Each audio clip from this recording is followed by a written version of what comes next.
So, apa itu fermentasi? Sekejap, kita tengok ada nak masuk lagi ke? Tak ada Okey, apa itu fermentasi?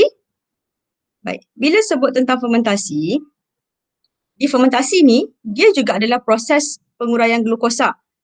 Tetapi dia adalah proses di mana glukosa diuraikan tidak lengkap dalam keadaan sama ada oksigen terhad ataupun tanpa oksigen. So, kenapa dalam fermentasi tadi glukosa diuraikan secara tidak lengkap? Sebab dia berlaku dalam keadaan sama ada oksigen langsung tak ada ataupun ada oksigen tetapi amount dia adalah terhad. Okay. Jadi fermentasi berbeza daripada respirasi aerob dalam laluan metabolik selepas peringkat glikolisis. Sebab tu tadi cikgu minta awak refresh balik. Refresh balik tentang proses respirasi secara aerob. Jadi awak dah jelas tadi dalam respirasi secara aerob, so dia melibatkan dua peringkat, iaitu peringkat pertama adalah peringkat proses glikolisis yang berlaku dalam cytoplasma. Jadi untuk fermentasi, sama juga. Peringkat pertama yang akan berlaku dalam semasa fermentasi adalah peringkat glikolisis, yang mana glukosa akan diuraikan kepada piruvat. Tapi beza dekat sini adalah laluan metabolik selepas peringkat glikolisis. Kalau untuk respirasi aerob tadi, selepas pada proses glikolisis, okay, akan berlaku proses pengoksidaan piruvat, yang mana piruvat akan dioksidakan untuk bentuk gas karbon dioksida, air, dan juga dia akan hasilkan tenaga. Tetapi untuk proses respirasi untuk proses fermentasi, okay, selepas glikolisis tadi, okay, piruvat yang akan terhasil, piruvat yang terhasil, dia akan menjalani sama ada fermentasi alkohol ataupun fermentasi asid laktik. Okay, ada dua dekat situ. Selepas pada proses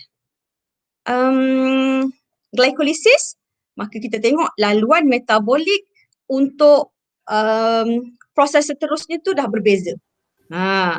Piruvat tadi akan menjalani sama ada fermentasi alkohol ataupun fermentasi asid laktik. Okey, baik. So kita tengok terus. Fermentasi kita bincangkan, proses fermentasi yang pertama iaitu fermentasi alkohol. Jadi tadi awal tadi cikgu dah terangkan dah apa itu proses fermentasi. So fermentasi adalah proses penguraian glukosa secara tidak lengkap dalam keadaan ketiadaan oksigen ataupun dalam keadaan ada oksigen tetapi dia terhad. Jadi kita tengok dulu untuk fermentasi alkohol jadi proses fermentasi alkohol ini dia adalah proses penguraian glukosa secara tidak lengkap kepada etanol, karbon dioksida dan juga tenaga. Jadi tengok persamaan perkataan dekat sini. Stem 1. Ini adalah persamaan perkataan untuk proses fermentasi alkohol. Jadi semasa proses fermentasi alkohol, molekul glukosa akan diuraikan untuk hasilkan etanol, gas karbon dioksida dan juga tenaga. Dan tengok dekat sini betul-betul ni, 4 stem 1, jumlah tenaga yang dihasilkan semasa fermentasi alkohol adalah 210 kilojoule. Banyak sangat beza dengan jumlah tenaga yang dihasilkan semasa respirasi secara aerob. Kalau proses respirasi secara aerob, siapa masih ingat lagi berapa jumlah tenaga yang dihasilkan? Tugesh ingat lagi tak? Berapa jumlah tenaga yang dihasilkan semasa proses respirasi secara aerob? Okey, Tugesh tak apa, lambat sikit. Cikgu baru mula ni. Cikgu ulang sekali lagi soalan cikgu. Okey, cuba Tugesh nyatakan berapa jumlah tenaga yang dihasilkan semasa proses respirasi secara aerob. Sebab tadi kalau kita tengok balik persamaan perkataan untuk proses fermentasi alkohol, glukosa dalam fermentasi alkohol tadi, glukosa akan uraikan untuk hasilkan etanol, karbon dioksida dan juga tenaga. Tetapi jumlah tenaga dia cuma 210 kilojoule. Okey, tugas kata 38 molekul ATP. Jadi 38 molekul ATP ni bersamaan dengan berapa? Berapa kilojoule tenaga?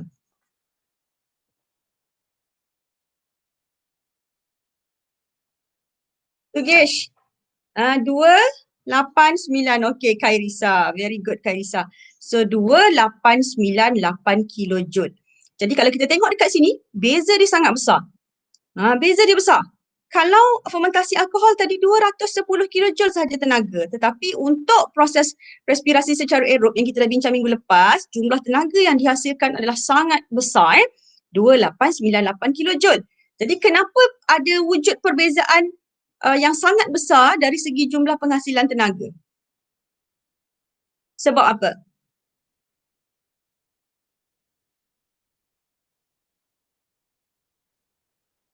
Sebab apa, Kak Risa?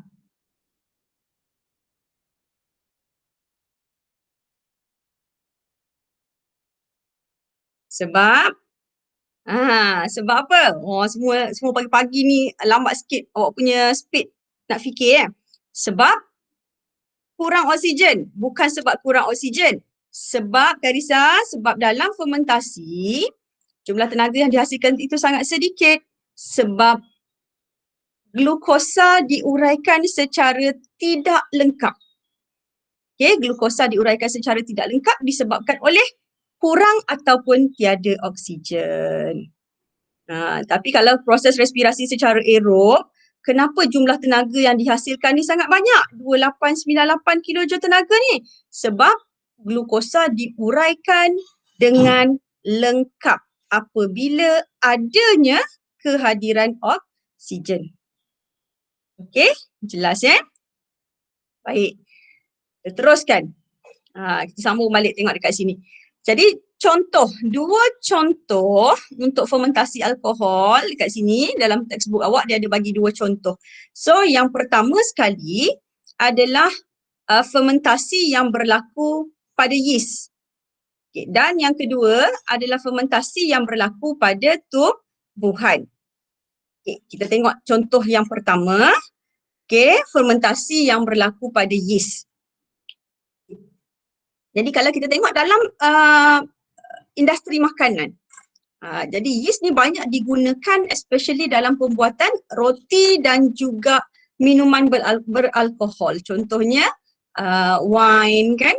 Jadi sebenarnya wine dan juga apa nama dia bagi contoh lagi satu tu beer so dia adalah minuman beralkohol yang dihasilkan melalui proses fermentasi yeast. Jadi dalam fermentasi yeast, tengok dekat sini, so glukosa akan diuraikan untuk menghasilkan etanol, karbon dioksida dan juga tenaga. Okay. Jadi dalam pembuatan roti, karbon dioksida yang dibebaskan semasa proses fermentasi tadi akan membantu untuk menaikkan adunan roti. So kalau kita buat roti, tak letak yeast, so roti kita tu dia jadi keras. Dia jadi keras. Kenapa dia jadi keras? Sebab dia tak naik. Tak letak yeast, so dia tak naik, dia tak hasilkan gas karbon dioksida, so dia jadi, roti kita tu jadi rendah dan dia juga dia jadi keras. Tetapi dengan kita tambahkan yeast pada adunan nak buat roti kita tadi, so roti kita akan naik lebih tinggi dan dia juga akan jadi lebih lembut. Okey, baik.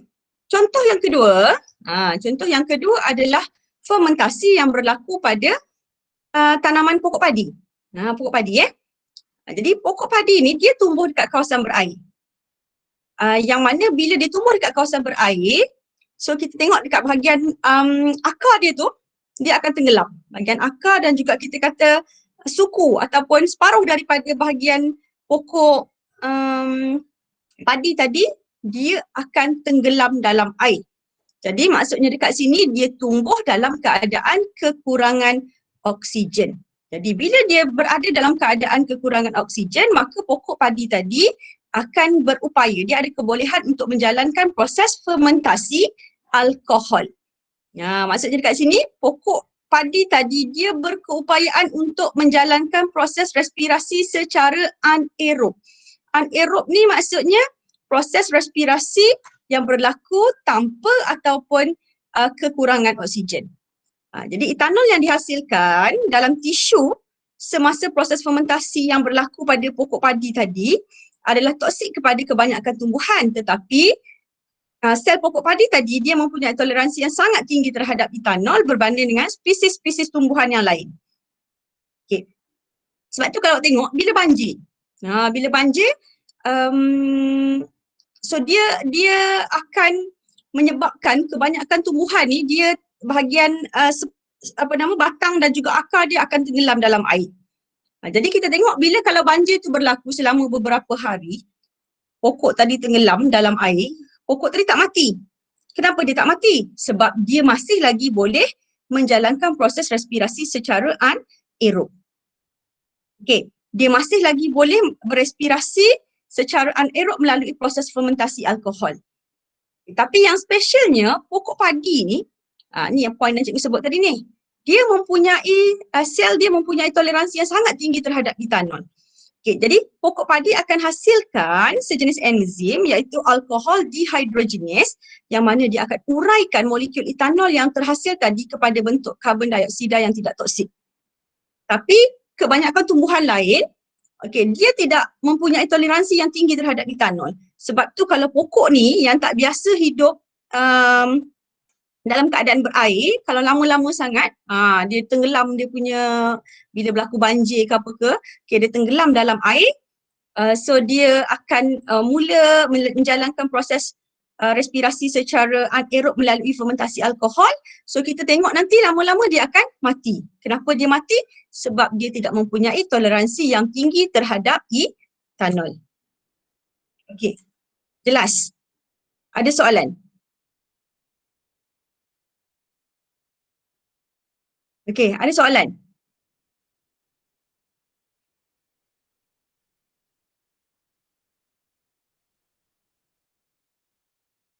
Ada soalan tu, Gish? Tak ada soalan. Okey, Khairisa pun tak ada soalan, Lau pun tak ada soalan. Alright, very good. Okay. So cikgu harap awak faham lah. Kalau tak ada soalan tu maksudnya awak dah faham dengan jelas. Okay. Tengok siapa-siapa lagi. Tugesh pun okay. Tak ada soalan juga. Alright. So sekarang kita terus tengok pada fermentasi yang kedua iaitu fermentasi asid laktik. Okay. Beza dekat antara dua jenis fermentasi ni adalah dari segi kalau fermentasi asid laktik maksudnya dia akan hasilkan asid laktik. Kalau fermentasi alkohol maka hasil daripada proses fermentasi tadi adalah alkohol dalam bentuk etanol. Baik.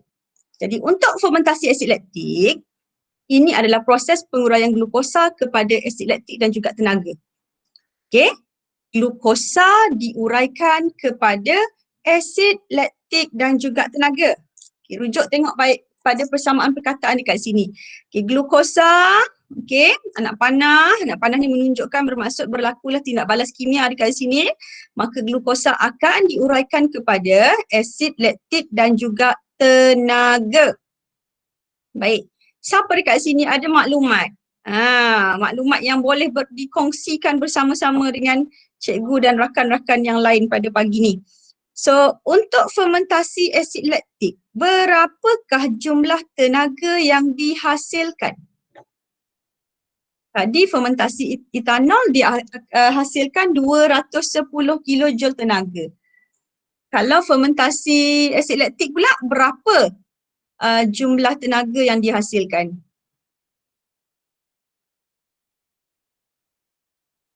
Adakah sama dengan fermentasi alkohol tadi? 210 kilojoule atau sama dengan proses respirasi secara aerob, maksudnya 2898 kilojoule. Tugesh? Any idea, Tugesh?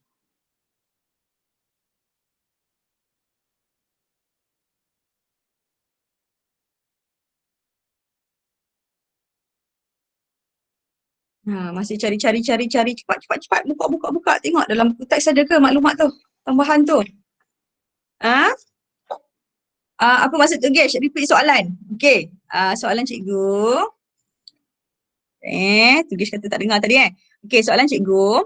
Berapakah jumlah tenaga yang dihasilkan semasa proses fermentasi asid laktik? Okey. Untuk fermentasi alkohol, jumlah tenaga yang dihasilkan tadi adalah 210 kilojoule kan? Untuk proses respirasi secara aerob, jumlah tenaga yang dihasilkan adalah 2898 kilojoule. Jadi sekarang ni, cikgu nak siapa yang ada maklumat cuba kongsi ataupun awak rasa awak nak bagi idea. Berapa jumlah tenaga yang dihasilkan semasa fermentasi asid laktik?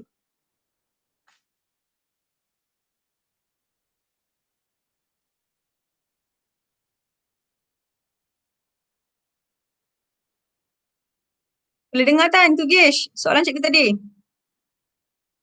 150 kilojoule. Okey Kak Irisa. Kak Irisa dah jawab dah. Itu jawapan dia tepat. 150 kilojoule. Maksudnya kalau kita bandingkan antara respirasi aerob dengan fermentasi alkohol tadi, maksudnya fermentasi asid laktik adalah proses respirasi yang menghasilkan jumlah tenaga paling sikit. Okey? Paling sikit. Baik. So sekarang kita tengok terus. Kita bincang terus. Jadi contoh. Bila nak bincang, kita tengok contoh. So contoh untuk fermentasi asid laktik ni ada dua. So yang pertama sekali adalah proses fermentasi asid laktik yang dilakukan oleh bakteria Lactobacillus. Manakala yang kedua pula yang ada dalam textbook awak nanti yang kita akan bincang adalah proses fermentasi asid laktik yang berlaku pada sel otot manusia. Kita tengok dulu yang pertama, fermentasi asid laktik yang berlaku semasa penghasilan dadih ni. Jadi untuk penghasilan dadih, jadi bakteria yang sebenarnya bertanggungjawab untuk menukarkan susu tu kepada dadih adalah bakteria Lactobacillus. Jadi bakteria Lactobacillus dia akan jalankan proses fermentasi susu yang mana susu yang cair tu dia akan jadi kental. Kental dan maksudnya dia berubah kepada bentuk dadih lah. Dadih tu dia adalah susu dalam bentuk yang lebih kental. Jadi apa yang berlaku adalah Lactobacillus dia akan bertindak ke atas laktosa. Laktosa ni adalah gula susu. Dan dia akan tukarkan laktosa kepada bentuk asid laktik. Dan asid laktik ni dia akan gumpalkan kesin. Kesin adalah protein susu. Jadi tindakan asid laktik gumpalkan kesin tadi, so dia akan menukarkan susu tadi jadi dadih atau yogurt. Dan asid laktik ni juga merupakan punca. Yogurt kita, punca dadih kita jadi rasa masam. Okey? Baik. Yang kedua, yang ni seronok sikit kita nak bincang. Sebab apa, kenapa seronok kita nak bincang? Sebab ini adalah apa yang berlaku dalam tubuh kita, dalam badan kita. So dia berlaku pada sel otot manusia. Okay, jadi semasa kita jalankan aktiviti cergas, vigorous activity. Bila kita jalankan aktiviti cergas, sebenarnya otot kita juga dia berupaya untuk menjalankan proses respirasi secara anaerob melalui proses fermentasi asid laktik. Apabila kita lakukan aktiviti cergas, contohnya awak jogging ataupun contohnya awak masuk masa latihan sukan, awak masuk acara 100 meter kan. So bila kita lakukan aktiviti cergas, aktiviti fizikal yang cergas, so kadar penggunaan oksigen kita adalah melebihi kadar yang dibekalkan oleh sistem peredaran darah. Jadi sekarang apabila dalam keadaan ini kita katakan bahawa otot kita berada dalam keadaan kekurangan oksigen. Dan apabila otot berada dalam keadaan kekurangan oksigen, kita katakan situasi ini kita katakan ataupun kita namakan, bukan kita namakanlah, kita katakan bahawa pada ketika itu otot kita mengalami oksigen debt ataupun hutang oksigen. Dalam proses ini, glukosa tidak dapat diuraikan dengan sepenuhnya. Kenapa glukosa tak dapat diuraikan dengan sepenuhnya? Sebab otot kita berada dalam keadaan hutang oksigen. Maksudnya hutang oksigen, tak cukup oksigen lah. Jadi bagi setiap molekul glukosa yang diuraikan, hanya 2 molekul ATP ataupun 150 kilojoule tenaga sahaja yang akan dihasilkan. Bermaksud sekarang ni, contohlah kalau awak tengok Okay, cikgu bagi contoh. Kalau waktu sukan sekolah kita tengok pelari pecut yang ambil acara, yang masuk acara 100 meter. Okay. So dalam jarak 100 meter tu bila dia lari, so bila nak sampai pada 25 meter yang terakhir tu, dia akan buat pecutan akhir. So semasa dia buat pecutan akhir tu, sebenarnya pada ketika itu kadar penggunaan oksigen dia adalah melebihi kadar oksigen yang dibekalkan oleh sistem peredaran darah dia. So tak cukup oksigen. Tapi otot masih lagi perlu bekerja sebab sekarang dia nak buat pecutan akhir ni, nak menang ni, nak sampai garis penamat. Jadi dia perlu buat pecutan akhir, so otot dia perlu bekerja dengan lebih kuat untuk hasilkan tenaga. Jadi sekarang ini apa yang berlaku adalah otot dia berada dalam keadaan dia berhutang oksigen. Jadi bila dia berhutang oksigen, glukosa akan diuraikan secara tidak lengkap sebab tak cukup oksigen. Jadi apabila oksigen tidak diuraikan secara tidak lengkap, maka akan terhasillah asid laktik. Jadi asid laktik yang terkumpul, dia akan terkumpul dekat bahagian mana? Dekat bahagian otot lah. Jadi asid laktik yang terkumpul, dia akan capai pada satu level, pada satu peringkat, sehinggalah kepekatan asid laktik tadi boleh menyebabkan otot pelari pecut tadi dia jadi lesu ataupun dia jadi cramp. Dia jadi muscle cramp, dia jadi kejang. Jadi sebab itu kalau awak tengok, pelari pecut bila dia sampai dekat garis penamat, so apa dia punya tindak balas dia? Bila dia sampai dekat garis penamat, apa tindak balas dia? Pengsan? Khairisa, Tugish, Lau, apa tindak balas pelari 100 meter ni, pelari pecut ni apabila dia sampai dekat garis penamat?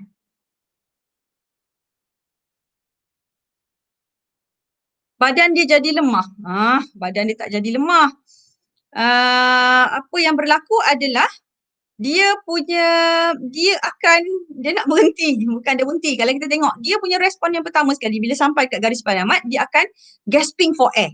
Dia akan tercungap-cungap kan? Dia akan tercungap-cungap. Tarik nafas, tercungap. Kenapa dia tercungap-cungap? Sebenarnya dia perlu ambil balik oksigen semaksimum mungkin. Okey?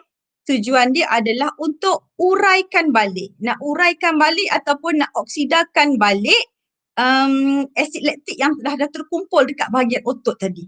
Sebab pengumpulan asid laktik dekat bahagian otot tadi, dia akan menyebabkan otot jadi lesu. Okey? Dia akan jadi cramp. Sebab tu kalau kita tengok setengah-setengah pelari pecut tu dia sampai je lembik terus kan. PBSM pun kalut lah nak kena sambut dia orang. Kadang-kadang bukan dibuat-buat. Memang dia cramp. Okay. Jadi dia tercungap-cungap tu, tujuan dia adalah sebenarnya tadi cikgu sebut, dia nak ambil balik oksigen semaksimum mungkin sebab dia oksigen tadi akan digunakan untuk oksidakan asid laktik kepada karbon dioksida, air dan juga tenaga. Jadi apabila semua asid laktik yang dah terkumpul dekat bahagian otot tadi telah disingkirkan melalui proses pengoksidaan asid laktik, maka kita katakan hutang oksigen tadi telah dibayar. Kalau dah hutang maksudnya kena bayar. Tadi hutang oksigen kan, maksudnya situasi ataupun keadaan di mana otot kekurangan oksigen. Okey. Tapi bila dah sampai kat garis penamat, tarik nafas balik, nak bayar balik nak bayar balik pula dah. Ambil balik amount oksigen yang maksimum untuk uraikan ataupun untuk oksidakan asid laktik tadi. So apabila semua asid laktik tu dah disingkirkan, barulah hutang oksigen tadi telah dibayar. Jadi tengok balik jadual pada rajah 7.1. Okey, jadual pada rajah 7.1 ni, Ini menunjukkan graf, dia macam graf lah. Dia menunjukkan kekurangan oksigen dan juga hutang oksigen dibayar. So kalau awak tengok, ini adalah semasa permulaan senaman. Jadi ataupun aktiviti cergas. Jadi oksigen apabila aktiviti cergas dilakukan, pengambilan oksigen adalah tinggi. Okay, sampai satu tahap dekat sini, sampai satu level dekat sini, berlaku kekurangan oksigen. So, apabila otot mengalami kekurangan oksigen, otot kita dikatakan mengalami hutang oksigen. Okay, tetapi pada akhir senaman, okay, bila akhir senaman maksudnya kita dah tarik nafas. Okay, tarik nafas, ambil balik oksigen. So, sekarang oksigen tadi akan digunakan untuk bayar balik hutang oksigen yang telah kita hutang tadi. Okay? Jadi sebab tu kalau awak tengok, waktu awak jalankan aktiviti PJK kan, waktu pagi dia mesti ada warming up. And then lepas habis awak PJ tu dia ada cooling down. So bila cooling down tu cikgu PJ kata, okay tarik nafas. Dia suruh tarik nafas, lepas tarik nafas, hembus. Sebenarnya tujuan dia adalah untuk memastikan bahawa jumlah oksigen yang masuk dalam sistem peredaran darah awak adalah cukup untuk membayar sekiranya ada berlaku hutang oksigen. Okey. Baik. Ada soalan? Kak Risa kata kalau dia pengsan maksudnya dia memang betul tak cukup oksigen ya cikgu. Kalau dia pengsan, ya. Sebenarnya bila dia sampai dekat garisan penamat tu, kalau dia collapse, sometimes tu bila dia collapse tu mungkin disebabkan oleh dia tidak melakukan sebarang aktiviti warming up sebelum dia buat larian tu, Kak Risa. Sebab tu cikgu cakap tadi, bila PJ pun kena ada warming up dengan cooling down kan. Bila warming up tu pun dah tarik nafas dah kan. Tarik nafas, lepas hembus. Tarik nafas, hembus. Maksudnya waktu kita warming up tu, kita dah make sure bahawa kita dah ambil oksigen dalam kuantiti yang diperlukan oleh badan kita. Okay? Kita dah tarik nafas tu, kita dah tarik dah ambil dah. Sekejap.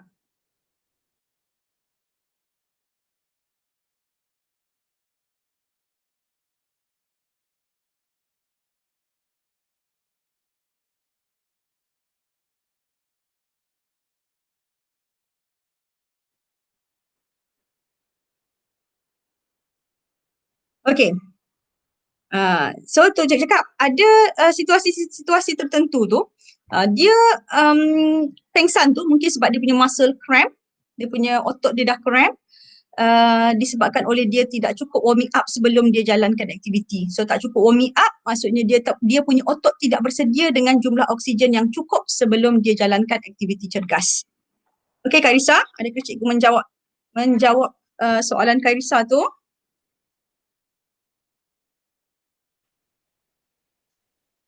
Okey.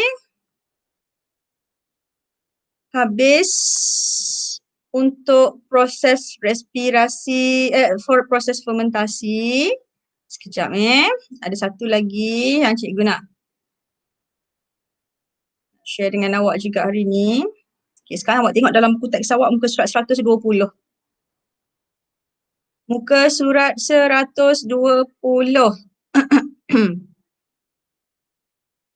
So muka surat 120 ni. Ya, aktiviti 7.3. So ini adalah satu eksperimen yang mana eksperimen ni dijalankan bertujuan untuk mengkaji proses fermentasi. Sebenarnya kalau nak kaji proses fermentasi ni, kalau buat dekat rumah pun boleh eksperimen ni. Okay. Mengkaji proses fermentasi. Okay. Tengok dekat sini So, penyataan masalah, apakah hasil yang diperolehi melalui proses fermentasi yeast? So, hipotesis, fermentasi yeast menghasilkan tenaga, karbon dioksida dan juga etanol. Baik, kita tengok pemboleh ubah. Jadi, pemboleh ubah ada yang pemboleh ubah yang pertama adalah pemboleh ubah yang dimanipulasi. So, pemboleh ubah yang dimanipulasi adalah kehadiran yeast. Pemboleh ubah yang bergerak balas adalah perubahan suhu, perubahan air kapur dan juga bau etanol. Okey, manakala perubahan pula dah. Pemboleh ubah yang dimalarkan adalah isi padu, larutan glukosa terdidih dan keadaan anaerob. Okay, bahan yang kita perlukan untuk jalankan aktiviti untuk mengkaji hasil yang diperolehi melalui proses fermentasi yeast adalah ampaian yeast 5%, larutan glukosa 5%, okay, air kapur dan juga minyak parafin.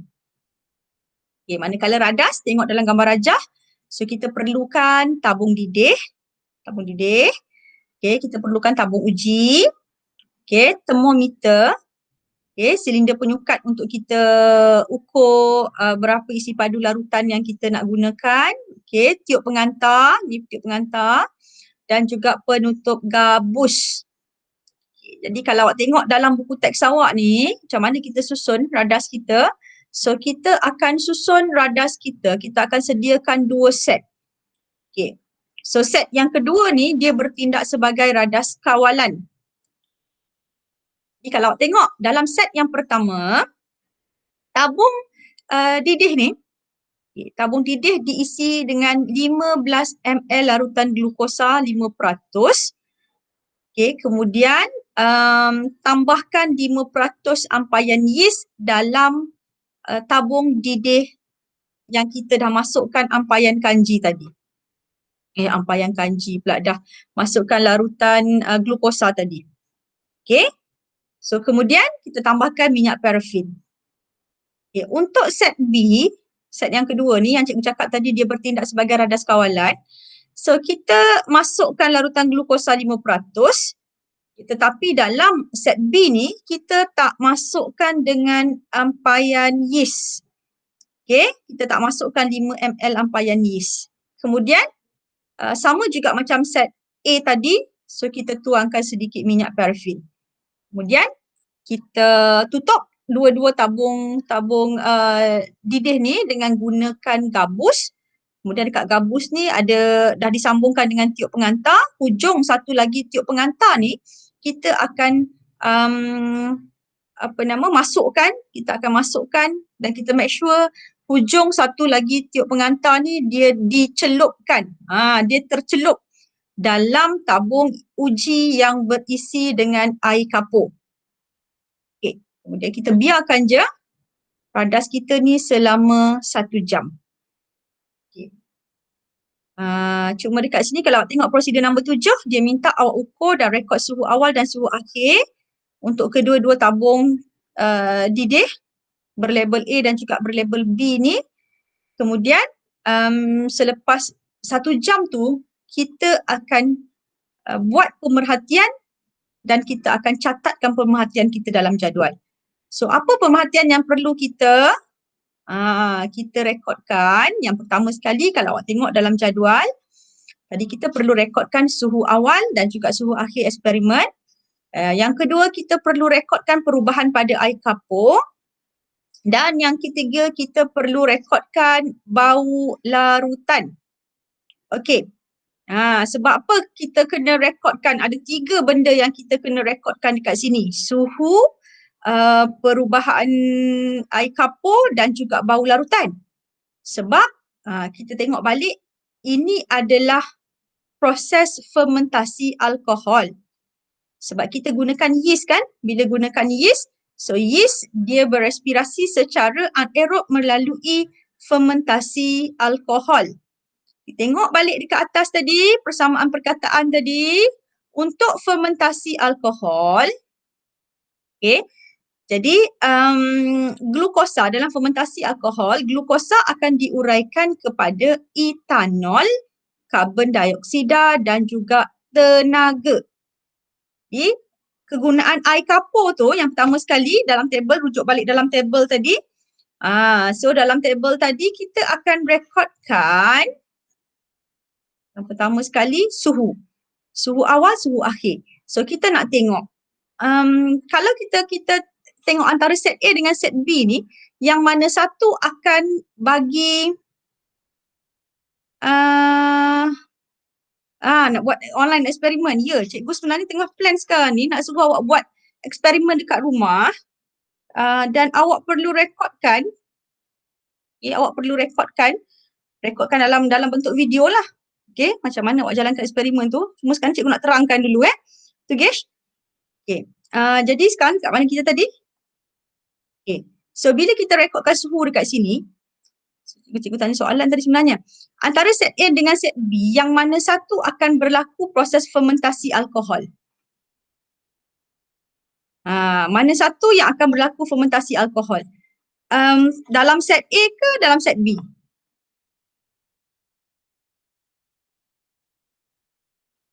Okay, alright. So semua setuju Lau kata set A, Tugesh pun kata dalam set A, Kairisa pun setuju kata dalam set A.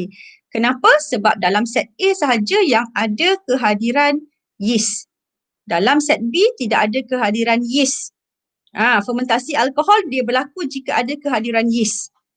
Baik, jadi bermaksud kalau kita tengok balik dalam kita punya table dekat sini, so antara tabung didih label A dengan B, yang mana akan menunjukkan ada perubahan suhu di akhir eksperimen?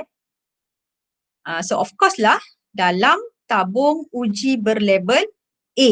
Sebab dalam tabung uji berlabel A lah berlakunya proses fermentasi alkohol. Okay. Kemudian perubahan pada air kapur. So apa sebenarnya kegunaan air kapur dalam eksperimen ni?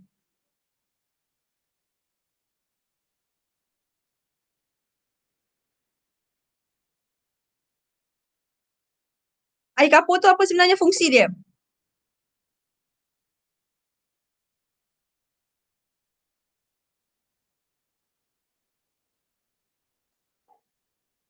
Kairisa, Tugesh, Lau, kenapa kita guna air kapur dalam eksperimen ni? Kenapa kita perlu rekodkan perubahan yang berlaku pada air kapur? Sebab kita tengok balik dalam fermentasi alkohol, salah satu daripada hasil fermentasi alkohol adalah karbon dioksida, gas karbon dioksida. Jadi air kapur ni sebenarnya fungsi dia adalah untuk mengesan kehadiran gas karbon dioksida. Jadi kalau ada kehadiran gas karbon dioksida, apa perubahan yang berlaku pada air kapur?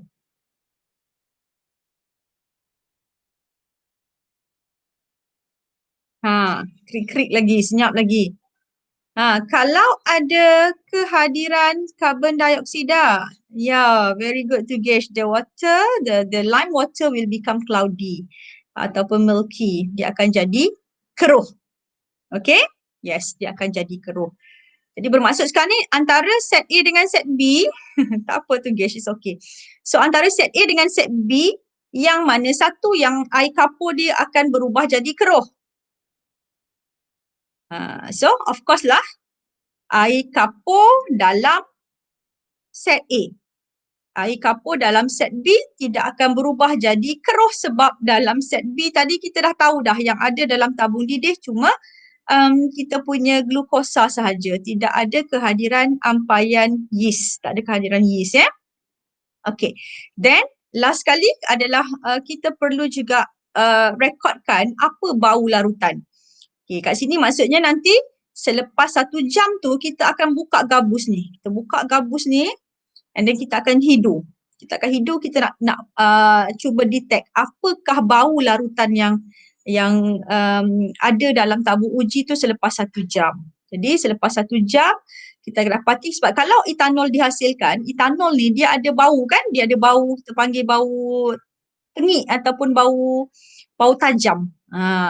So you akan buka. So kita akan catatkan dekat sini apakah bau larutan dalam tabung didih A dan juga dalam tabung didih B. Okey, baik. Oh, ada 2 soalan perbincangan tapinya rasanya dua-dua soalan perbincangan ni dah dijawab. Oh, ada 4 soalan. So, apakah tujuan mendidihkan larutan glukosa terlebih dahulu? Bagaimanakah keputusan perlu menunjukkan fermentasi telah berlaku? Okey, baik. Yang ini, yang seterusnya nanti ni sebenarnya kita punya eksperimen ni ada dalam awak punya modul. Okay, dalam modul eksperimen yang sama dibincangkan pada muka surat 87. Okay, eksperimen tidak berpandu, respirasi aerob dan juga dalam yeast. Okay. So nanti cikgu plan semula macam mana arahan untuk awak jalankan eksperimen ni supaya awak boleh rekodkan video dia. Okay. Nanti cikgu akan maklumkan sekali lagi dengan lebih jelas lagi. Okay, arahan-arahan untuk awak jalankan eksperimen ni Okay, jangan risau nanti cikgu maklumkan kemudian. Okay. Sorry. Baik, akhir sekali yang cikgu nak bincang dengan awak pada pagi ini adalah kita nak bandingkan value baru masuk. Morning value.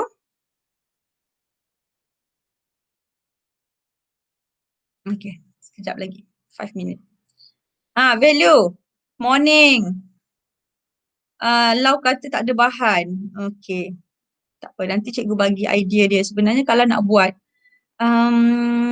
fermentasi alkohol ni sangat mudah. Kenapa mudah? Yang perlu ada yeast, larutan glukosa ni maksudnya awak ambil gula biasa dekat dapur yang kita guna untuk dalam minuman kita tu, kita larutkan. So, air gula kan. And then, siapa sini, Kak Risa biasa tengok mak buat pau, roti, buat donat. So, mak akan beli mauripan kan. So, mauripan yang paket kuning tu. So, dalam mauripan tu kandungan dia yeast lah. Nanti cikgu akan share bahan-bahan yang diperlukan untuk buat eksperimen tu sebenarnya. Sangat mudah. Cuma kita tak buat exactly sama macam dalam ni. Sebab ini kalau tengok dalam textbook awak ni, ini eksperimen yang kita sepatutnya carry dalam makmal. Bila dalam makmal, of course lah dia guna tabung uji, tabung didih. So kat rumah mana ada tabung uji, tabung didih, rumah cikgu pun tak ada. So sekarang ni kita cuma nak buktikan bahan-bahan yang dihasilkan apabila berlaku proses fermentasi alkohol. Melibatkan dengan menggunakan yeast. Eksperimen yang sangat ringkas, tapi cikgu rasa awak boleh plan sendiri. Okay? Boleh plan dan boleh jalankan eksperimen ni dengan menggunakan bahan-bahan yang memang dah sedia ada dekat rumah awak. Don't worry, Lau. Nanti cikgu akan guide you all Okay. Baik. Tugesh pula. Value pergi mana pagi-pagi ni? Daripada pukul 9:05 tadi we all dah start dah tau. You belum masuk value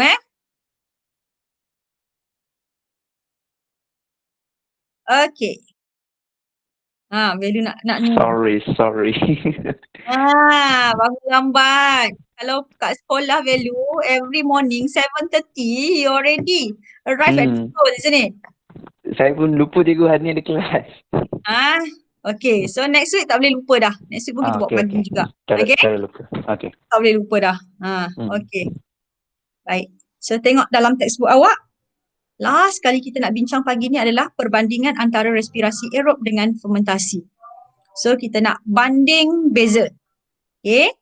Bila banding beza, cikgu dah sebut banyak kali dah, mesti ada persamaan dan juga perbezaan. Okay. Mudah sebab dalam buku teks awak ni dah lengkap dah.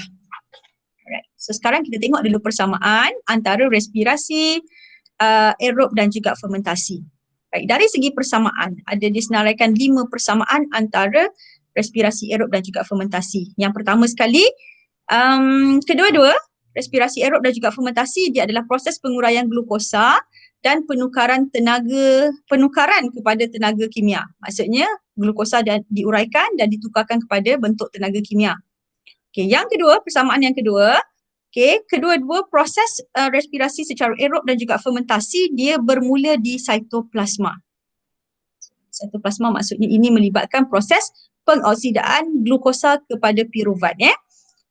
Persamaan yang ketiga, kedua-dua respirasi aerob dan juga fermentasi, dia berlaku dalam yeast, bakteria, haiwan dan juga tumbuhan. So maksudnya sekarang ni, yeast sebenarnya dia boleh berespirasi secara aerob. Tetapi dalam keadaan ketiadaan oksigen, yeast juga boleh melakukan proses respirasi secara anaerob, iaitu melalui proses fermentasi alkohol. So jangan you all ingat yeast ni dia hanya boleh berespirasi secara fermentasi alkohol saja. Salah Yeast juga adalah organisma. So sebagai organisma dia boleh berespirasi secara aerob.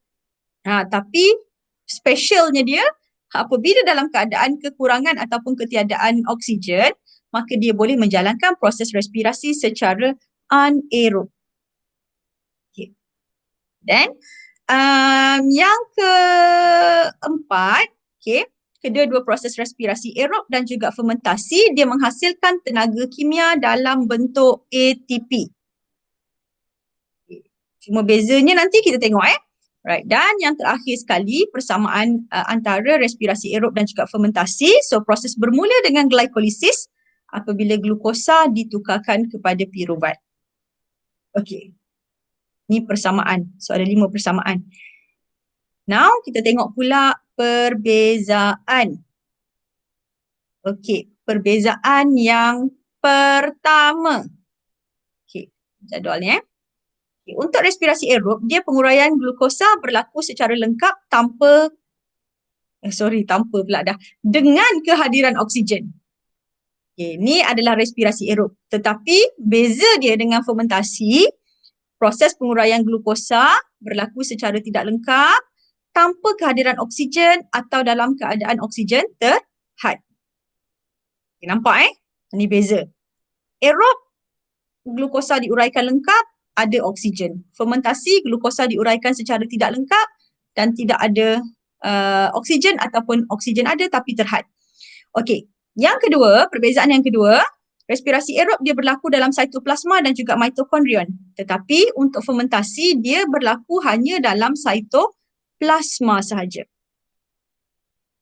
Yang ketiga, proses respirasi aerob dia menghasilkan air. Tengok balik persamaan perkataan untuk proses penghasilan pula dah, proses fermentasi secara proses respirasi secara fermentasi ni dia tidak menghasilkan air. Okay. Perbezaan yang keempat, semasa respirasi aerob, glukosa dioksidakan secara lengkap kepada karbon dioksida dan juga air. Okay. Tetapi untuk fermentasi, glukosa dioksidakan secara tidak lengkap kepada etanol dan karbon dioksida ataupun glukosa akan diuraikan kepada asid laktik. Ini melalui proses sama ada, bergantung sama ada fermentasi alkohol ataupun fermentasi asid laktik. Dan yang terakhir sekali, perbezaan antara respirasi secara aerob dan juga fermentasi. Jadi untuk respirasi aerob, satu molekul glukosa akan hasilkan 2898 kilojoule tenaga. Okay. Berbanding ataupun apabila kita bandingkan dengan fermentasi, satu molekul glukosa dia hanya menghasilkan 210 kilojoule tenaga untuk fermentasi alkohol ataupun hanya 150 kilojoule tenaga sahaja melalui proses fermentasi asid laktik. Alright, baik. Ada soalan?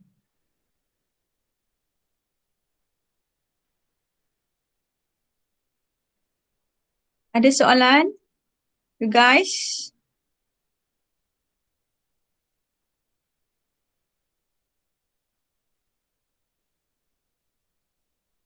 Okay.